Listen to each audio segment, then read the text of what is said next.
আমি কি দিয়ে ইফতারি করবো আগে ওনারা খেয়ে দেখাবে, প্রধানমন্ত্রী সহ টেবিলে খাইয়ে দেখাবে, জনগণকে নিয়ে তামাশা করে।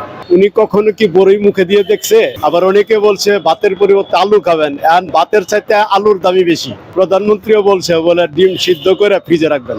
আমি আমার টাকা দিয়ে খাবো, আমি খেজুর খাবো না বড়ই খাবো, এটা আমার বিষয়, এটা হচ্ছে প্রধানমন্ত্রী বলার দরকার নেই। খেজুর হচ্ছে আল্লাহ রাসূলের সুন্নত। খেজুরের জায়গাটা তো বড়ই নিতে পারবে না। বড়ই একটা ফল, যে ফলের মাধ্যমে যদি খালি পেটে কেউ খেয়ে থাকে প্রচন্ড পরিমাণে গ্যাস ফর্ম করে এই ফলটা দিয়ে। এখন বর্তমানে যে শিল্পমন্ত্রী আছে উনিও কিন্তু বলছে বলে আঙ্গুর, খেজুর, কমলা, কিশমিশ না খায় বড়ই খাবেন। উনি কখনো কি বড়ই মুখে দিয়ে দেখছে? এগুলো জনগণের সঙ্গে তামাশা করা ছাড়া, বিটলেমি করা ছাড়া, অবজ্ঞা করা ছাড়া আর কিছুই না। আমি কি দিয়ে ইফতারি করবো আগে ওনারা খেয়ে দেখাবে, প্রধানমন্ত্রী সহ টেবিলে খাইয়ে দেখাবে।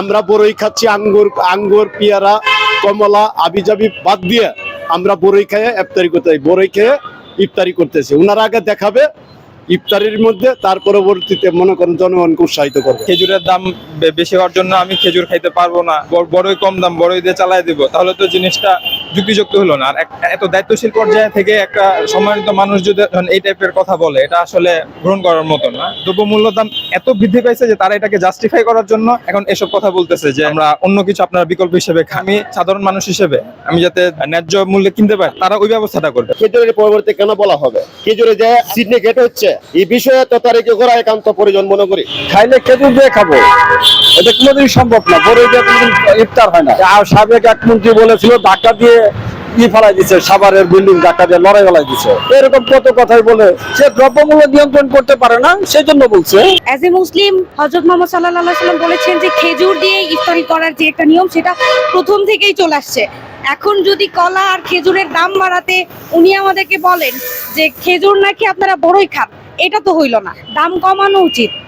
আমরা যেটা প্রথম থেকে খেয়ে আসতেছি সেটা চেঞ্জ করে আমাদেরকে বড়ই খাইতে বলবে, সেটা তো হলো না। খেজুর হচ্ছে আল্লাহ রাসূলের সুন্নত, সেটা চেঞ্জ করে বড়ইয়ের জায়গায় খেজুরের জায়গাটা তো বড়ই নিতে পারবে না। খেজুরের পরিবর্তে কেন বড়ই খাবো না? আমরা খেজুরের পরিবর্তে বড়ই চাই না, খেজুরই খেতে চাই। যখন টাকা থাকে না তখন এই ধরনের আলোচনা আসে। এটা একটা কিছু দিয়ে বুঝ দেওয়ার মতো হইলো। বাজারে আসলে ফল আর খেজুরের দাম বেশি না, সবকিছুর দামে বেশি। আর যারা অবৈধ পথে টাকা কামায় তাদের তো টাকার কোনো হিসাব নাই। চাইলে গেছে 50 টাকা কি 500 টাকা, এরা এইসব খবরও রাখে না। মানুষ চুরি করা ছাড়া এখন বেঁচে থাকবে এমন কোনো পরিস্থিতি নাই। শিল্পমন্ত্রী কি শুধু বড়ই খাবে? যদি শিল্পমন্ত্রী বড়ই খায় তাহলে প্রেসক্রিপশন ঠিক আছে, খেজুর ইম্পোর্ট বন্ধ করে দিয়ে তারপরে বলুক যে আমিও বড়ই খাচ্ছি, আপনারাও বড়ই খান। কিন্তু উনি খেজুরও খাবে, বড়ইও খাবে, আমার জন্য শুধু বড়ই কেন? উনি দায়িত্বশীল পদে আছে, ওনার আরো দায়িত্বশীল হয়ে কথাবার্তা বলা উচিত। আমি আমার টাকা দিয়ে খাবো, আমি খেজুর খাবো না বড়ই খাবো, এটা আমার বিষয়, এটা শিল্পমন্ত্রী বলার দরকার নেই। সিন্ডিকেট আছে বিদায়ী দ্রব্যমূল্য নিয়ন্ত্রণহীন, যেটা সরকার নিয়ন্ত্রণ করতে পারতেছে না, লাগামহীন ভাবে মানুষ এখন না বিশ্বাস ক্রয় ক্ষমতার বাইরে চলে গেছে সত্যি। ওনারা হচ্ছিল মানসিক সমস্যার মধ্যে ভুগতেছেন। আর এই মন্ত্রীরা আছেন, মন্ত্রীরা সবগুলো হচ্ছিল সিন্ডিকেটের পাহারাদার। ওনারা হচ্ছিল সিন্ডিকেট করে হচ্ছিল জিনিসপত্রের দাম বাড়ায়। ওনারা হচ্ছে কখন কি বলে না বলে, এটা হচ্ছিল এই যে প্রচলিত একটা কথাই আছে না, হচ্ছিল প্রধানমন্ত্রী বলেছিলেন লাউ দিয়ে হচ্ছিল বেগুন ভাজা খেতে, ঠিক এরকমই হয়ে গেছে। কেউ দূরে বড়ে পড়তে, হচ্ছিল বড়ই খেতে।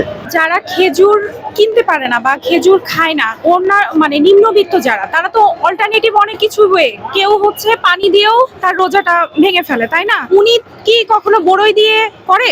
বড়ই একটা ফল, যে ফলের মাধ্যমে যদি খালি পেটে কেউ খেয়ে থাকে প্রচন্ড পরিমাণে গ্যাস ফর্ম করে এই ফলটা দিয়ে, কিন্তু খেজুরের মাধ্যমে কিন্তু এটা করে না। তো সেক্ষেত্রে ওনার এই ন্যূনতম যদি এই জ্ঞানটি থাকতো যে কি কোন ফলটি খালি পেটে খাওয়া যায়, কোনটা খাওয়া যায় না, তাহলে এটা উনি বলতে পারতেন না।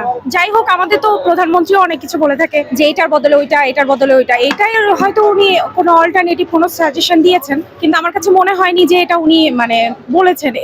ওনার উচিত ছিল যে কোথা থেকে স্বল্প মূল্যে বা স্বল্প দামে কোথা থেকে নিয়ে আসতে পারবে, এবং আদার্স যে জনগণগুলো আছে যারা হচ্ছে নিম্নবিত্ত আয়ের, তারা কোথা থেকে ক্রয় করতে পারবে। এই যে প্রত্যেকটা জিনিসের দামের যে একটা ঊর্ধ্বগতি, এটা অবশ্যই উনাদের, আমার মনে হয় যে উনারা যদি বিশেষভাবে কোনো পদক্ষেপ নেয়, আমার মনে হয় যে এই দামগুলা নিয়ন্ত্রণে চলে আসবে।